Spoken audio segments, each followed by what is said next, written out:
नमस्कार मित्र, आपला आवडता होस्ट आपल्या समोर घेऊन आलाय शेख चिल्ली. आणि या शेख चिल्लीच्या कार्यक्रमामध्ये आम्ही तुम्हाला दाखवणार आहोत की मितवा या चित्रपटामध्ये कित्येक घोडचुका झालेल्या आहेत आणि त्या घोडचुकांमध्ये कोण दोषी होतं आणि कोण निर्दोष होतं आणि कोणाला सर्वात जास्त त्रास झाला. तर आपल्याकडे आहेत तीन पात्र आणि या तीन पात्रांमध्ये सर्वात सायकिक कॅरेक्टर आहे शिवम सारंग.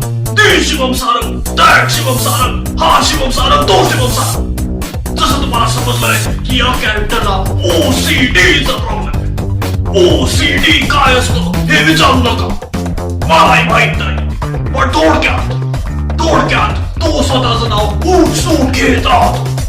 जेवढ्या वेळा मी हात हलवतो त्याच्यापेक्षा जास्त तर तो त्याचं नाव घेतो. दुसरं पात्र आहे अवनी. अवनी ही अतिशय चांगली मुलगी आहे जी शिवम सारंग सारख्या गाढव माणसावर, फ्लर्ट माणसावर जीवापाड प्रेम करते. पण शिवम सारंग एवढा मोठा फ्लर्ट आहे की तो तिला सिरियसली घेत नाही आणि बाकी सगळ्या मुलींसोबत फ्लर्ट करतो. तिसरं पात्र म्हणजे नंदिनी. नंदिनी दिसायला अतिशय सुंदर आणि साधी आणि सोजळ मुलगी आहे. पण या मुलीचा एक खूप सिक्रेट आहे. काय आहे तिचं खूप मोठं सिक्रेट हे आपल्याला नंतर कळतं. हे आपल्याला जेव्हा कळतं तेव्हा आपल्याला याच्यामधलं लॉजिकच कळत नाही.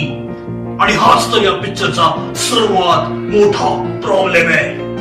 तर या बसंता रोमॅन्टिक पिक्चर मध्ये सर्वात मोठा ट्विस्ट तेव्हा येतो जेव्हा आपला हिरो शिवम सारंग नंदिनीला प्रपोज करतो. तेव्हा नंदिनी सांगते की तिच्या आयुष्यात एक दुसरा पुरुष आहे. शिवमला धक्का बसतो. हा जो पुरुष आहे तिच्या आयुष्यातला याचं नाव असतं अश्विन. हा रविचंद्रन अश्विन नसून हा साधा अश्विन आहे. आता सर्वात मोठी मिस्ट्री आम्ही तुमच्या समोर एक्सक्लुझिव्हली या चॅनलवर दाखवणार आहोत. सर्वात मोठं कोड हे आहे की हा अश्विन कुठून आला, कोण अश्विन, कसला अश्विन. तो सरळ तिच्या समोर येतो आणि म्हणतो मला एक संधी दे. त्याची काही बॅकग्राऊंड स्टोरी नाही, त्याचं काहीच माहित नाही आणि ती त्याला संधी देऊन मोकळी होते. पुण्यामध्ये हे तुम्ही करून दाखवा आणि तुम्हाला चप्पल बसत नाही तर मी पैस हारायला तयार आहे. कन्क्लुजन मध्ये आम्ही हेच सांगू शकतो की त्यातल्या त्यात सर्वात लॉजिकली विचार करणारी मुलगी होती अवनी. आणि अवनीला खरोखर शिवम डिझर्व करत नव्हता.